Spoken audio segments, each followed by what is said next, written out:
नमस्कार विद्यार्थी मित्रांनो. तर आता आपण मॅथमॅटिक्स हा 11वीचा मॅथमॅटिक्सचा डिटर्मिनंट आणि मॅट्रिसेस हा चॅप्टर आहे, जो की खूप खूप सिंपल आहे.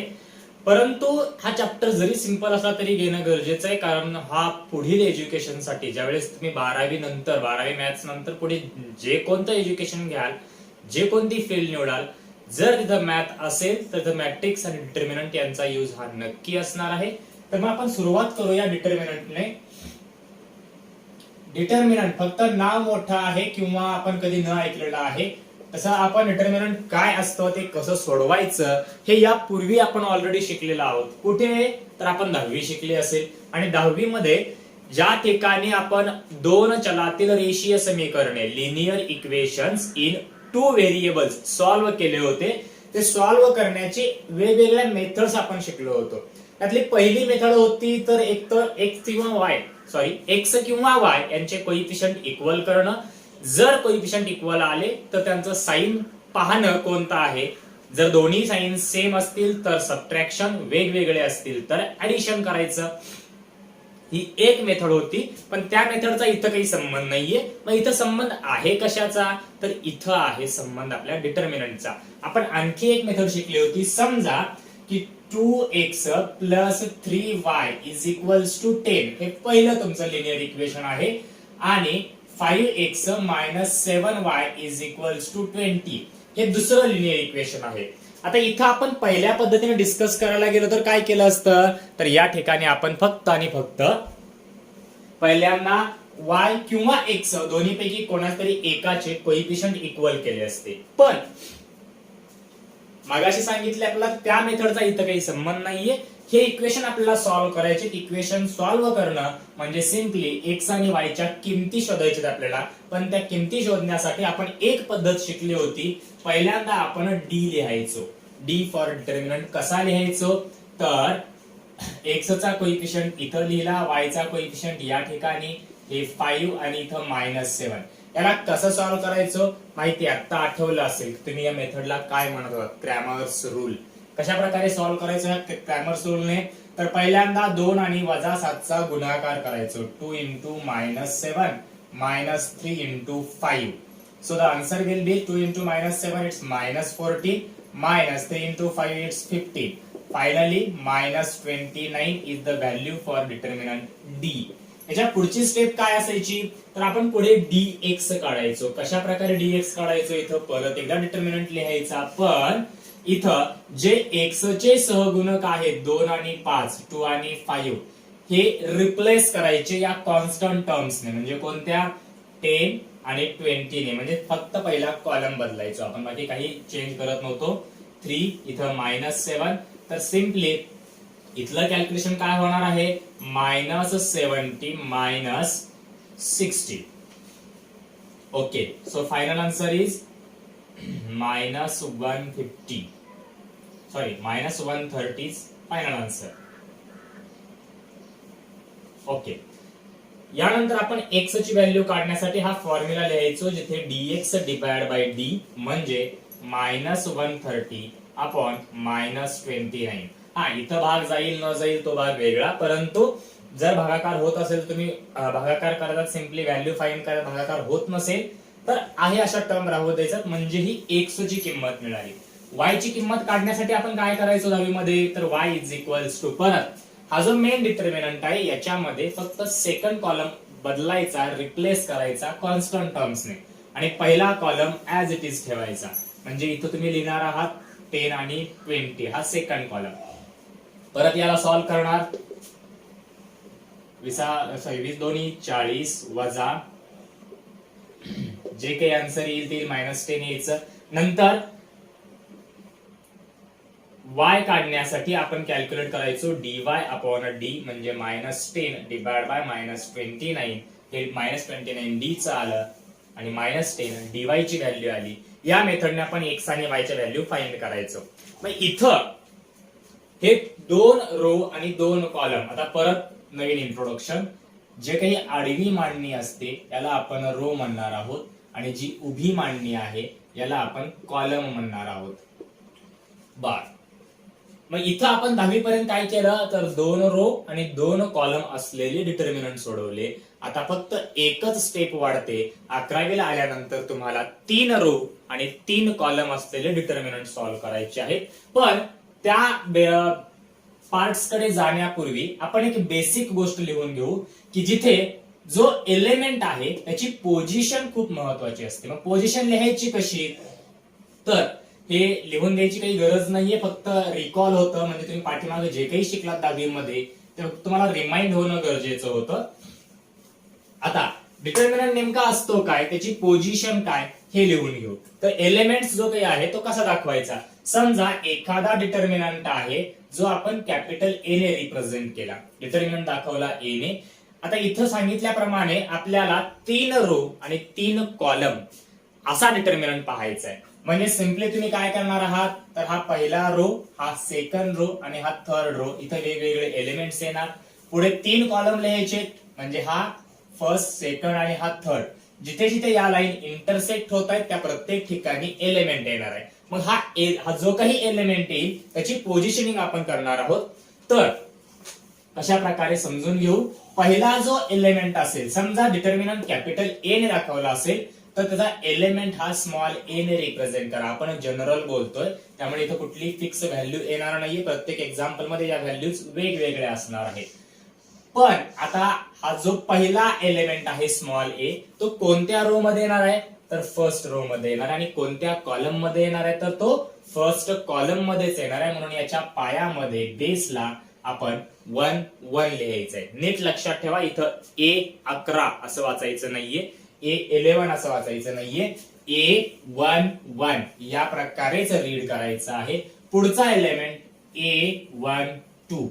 का बरं, रो पहिलाच आहे परंतु कॉलम मात्र दुसरा आहे. पुढे A1 3. नेक्स्ट पुढे A1 4 कडे जायचं नाहीये, कारण जर तुम्ही A1 4 लिहिला तर याचा अर्थ पहिलाच रो राहतो परंतु कॉलम मात्र चौथा येणार आहे. आणि 12वी संपेपर्यंत तुम्हाला 4 रो कडे जायचं नाहीये.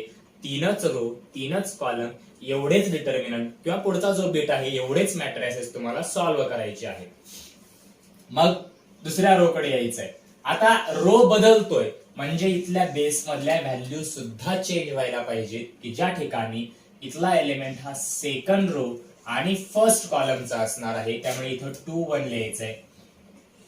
पुढचा element second row second column, next element second row third column. पुढे तिसऱ्या रो कडे third row first column, third row second column आणि थर्ड रो थर्ड कॉलम. तर हा झाला आपला 3 रो आणि 3 कॉलम असलेला डिटर्मिनंट.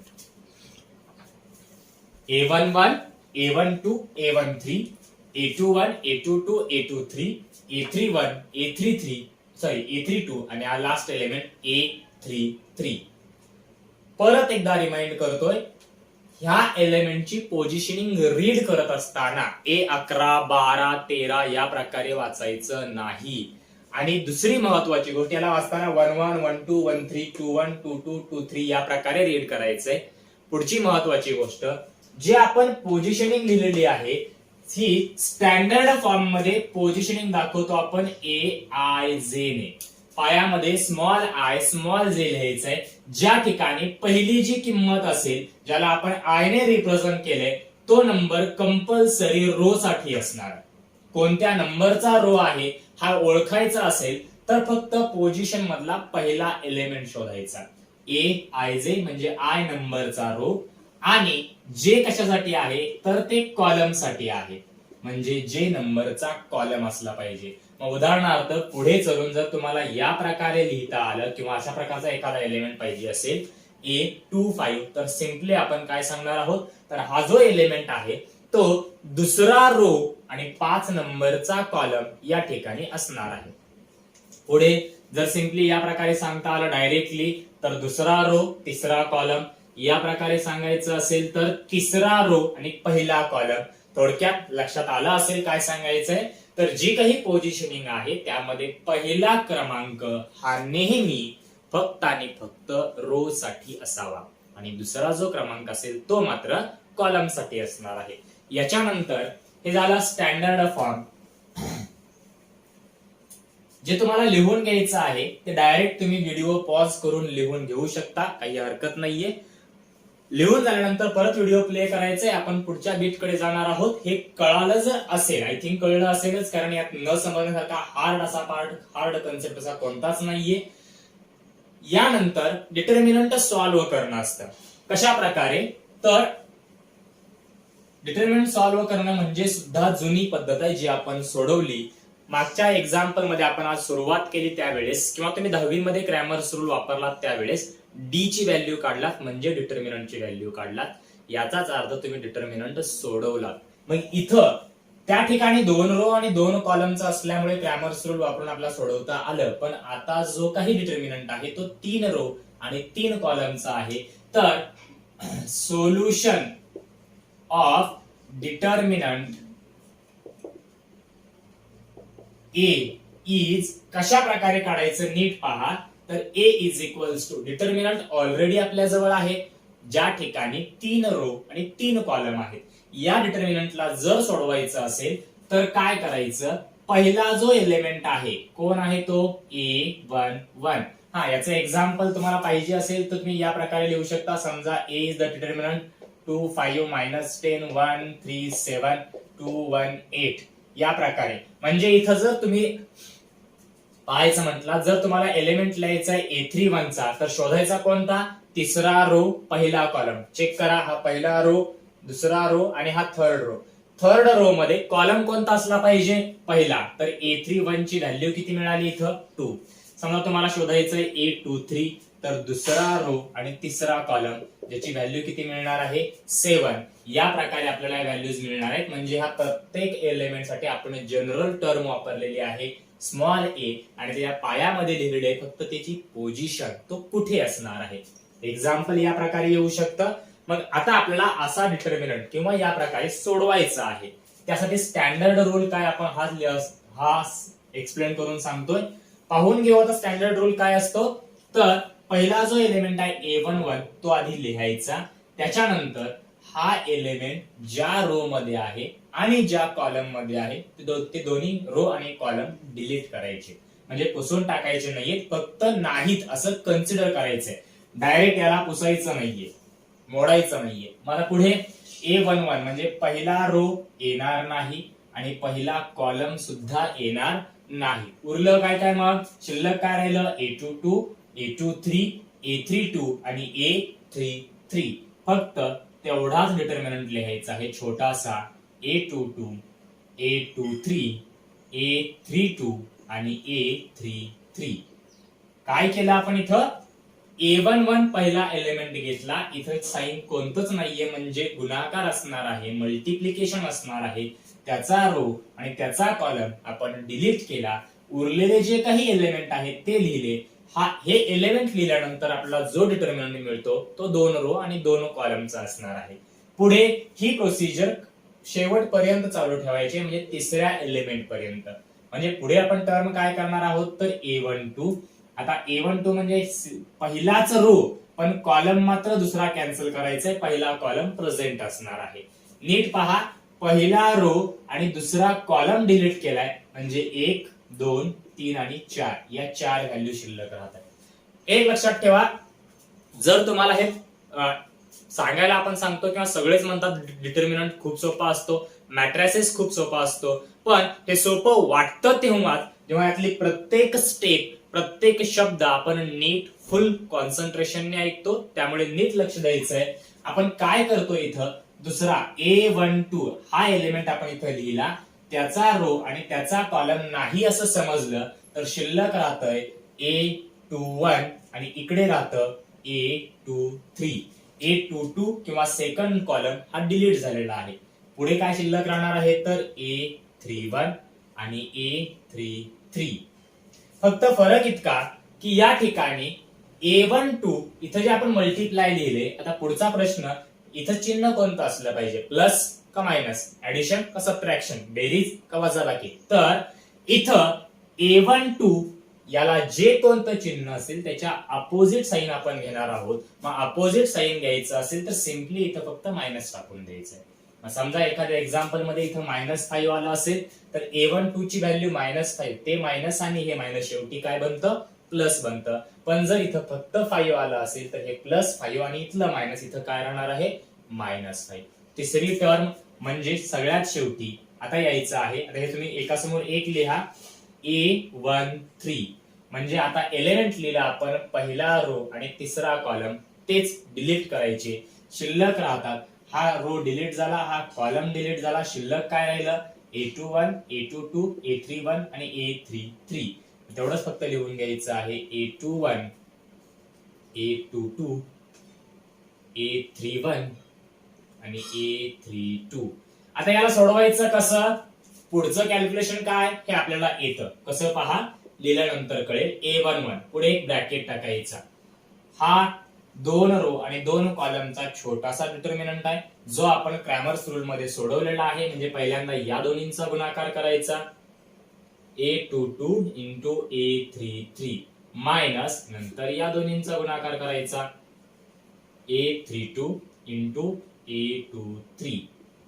तर इथं नीट समजून घ्या, विद्यार्थ्यांना कन्फ्युजन का, 10वी मध्ये आपण सोडवलं, वापरलं, उत्तर बरोबर काढली, पण आता रिपीट शिकत असताना किंवा एक्झाम मध्ये लिहित असताना कन्फ्युजन कुठलं होतं, तर एकमेव कन्फ्युजन होतं की ह्या दोन्हीचा आपला गुणाकार करायचा हे लक्षात आहे, पण आधी गुणाकार कोणता घ्यायचा, आधी यांचा प्रोडक्ट घ्यायचा का A32 आणि A23 यांचा गुणाकार घ्यायचा. हे छोटंसं कन्फ्युजन दूर व्हावं यासाठी आपण ज्याचा प्रोडक्ट आधी लिहायचंय त्यांना कंटिन्युअस लाईनने कनेक्ट केले, ज्यांचा गुणाकार नंतर लिहायचाय त्याला डॉटेड लाईनने कनेक्ट करतोय.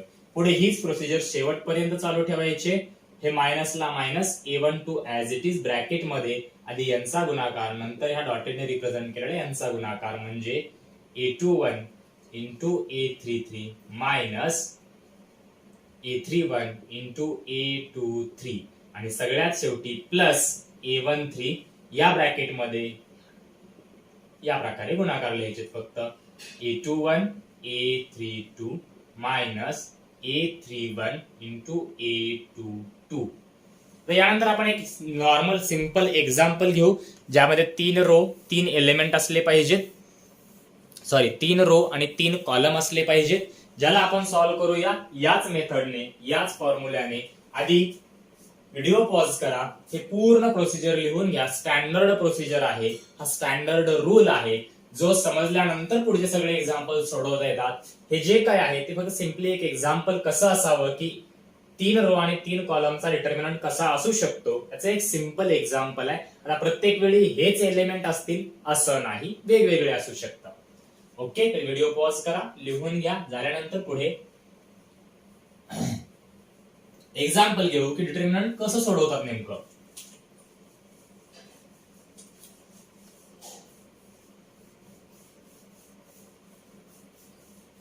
तर समजा कुठलाही एक डिटर्मिनंट आहे. जनरली आपण प्रत्येक वेळी ए ने दाखवतोय असं नाहीये. तो डिटर्मिनंट आपण बी, सी, डी फक्त कॅपिटल लेटरने डिटर्मिनंट दाखवायचंय आणि मधल्या ज्या व्हॅल्यू आहेत त्या मात्र स्मॉल लेटरने दाखवायचे.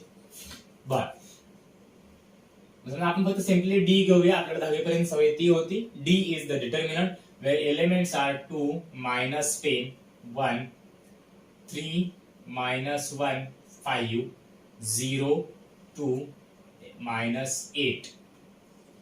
तो या प्रकारे 3 रो 3 कॉलम हा डिटर्मिनंट तयार झाला.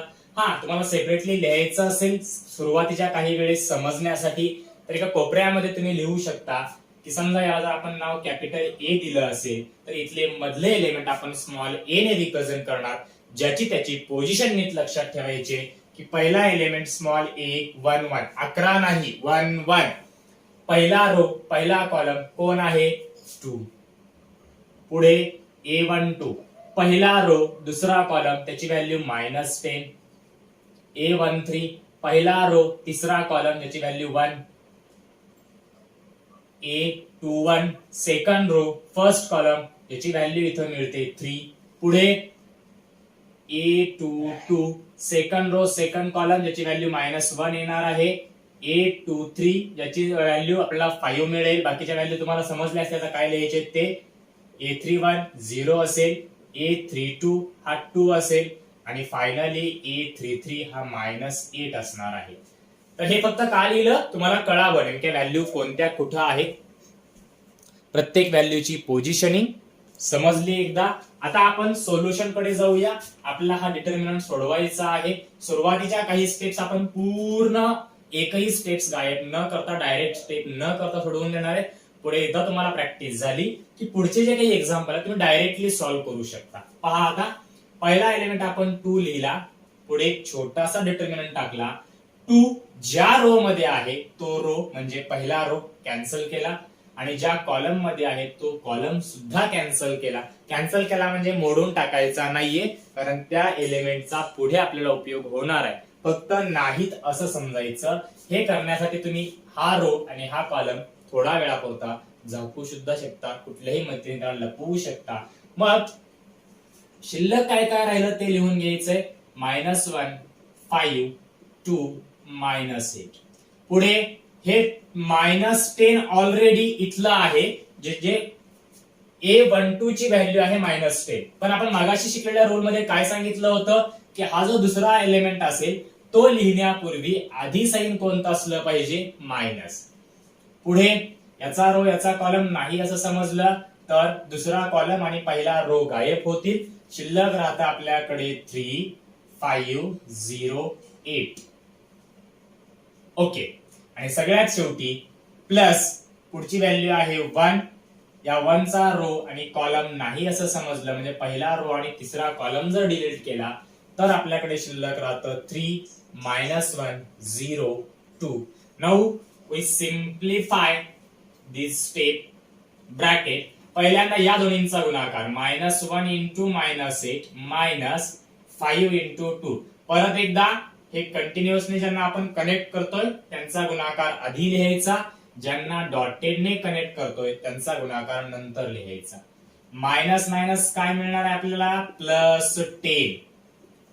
शत्रूचा शत्रू हा आपला कधीही मित्र असतो, म्हणजे निगेटिव्हला मायनस चिन्हाला आपण शत्रू समजणार, प्लसला मित्र समजणार. शत्रूचा शत्रू हा मित्र असतो. ठीक आहे. पुढे परत यांचं कॅल्क्युलेशन कशा प्रकारे करणार आहोत तर 3 इंटू 8 -0 इंटू 5 किंवा 5 इंटू 0 काही फरक पडणार नाहीये. ब्रॅकेट क्लोज +1 लास्ट ब्रॅकेट मध्ये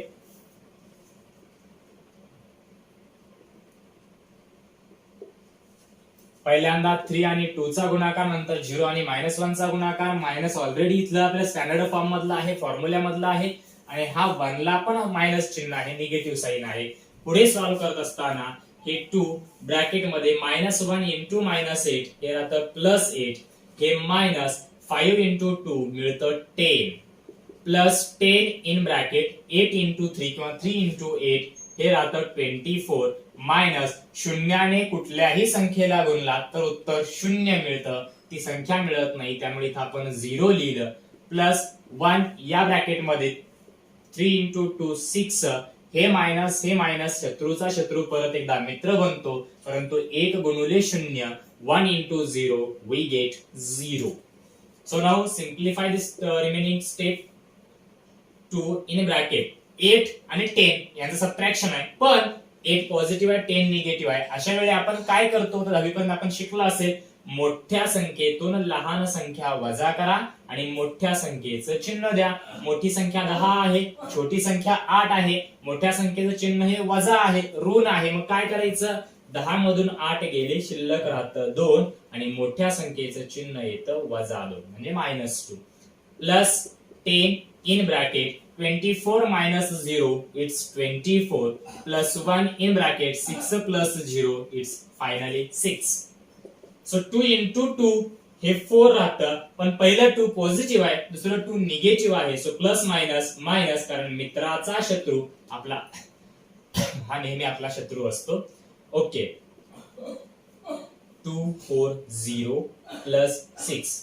finally calculate this total term. -4 as it is. या ठिकाणी आपण काय करतो तर ज्या दोन्ही टर्मचे सारखे चिन्ह आहे त्यांच्या आधी ऍडिशन करा. 6 आणि 0 6 4 2 हे प्लस आलं.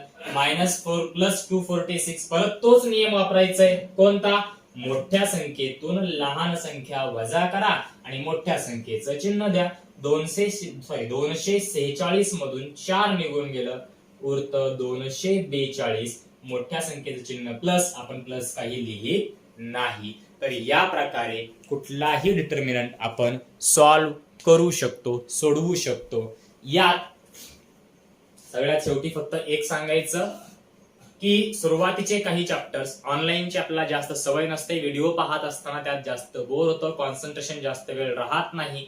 त्यातल्या त्यात यासाठी काय करू, आपण सुरुवातीला काही 20, 25, 30 मिनिटांचे छोटे छोटे छोटे लेक्चर्स अपलोड करत जाऊ. यानंतर एकदा तुम्हाला सवय झाली, आपण मोठे मोठे लेक्चर्स टाकत जाऊया, काही प्रॉब्लेम असणार नाही.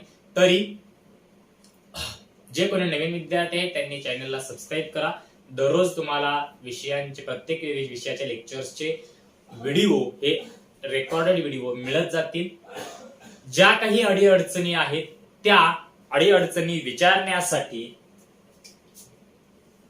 एकतर डायरेक्ट कमेंट मध्ये विचारू शकता, काही प्रॉब्लेम नाहीये, किंवा या नंबरवरती कॉन्टॅक्ट करू शकता 9860353857. ओके, धन्यवाद.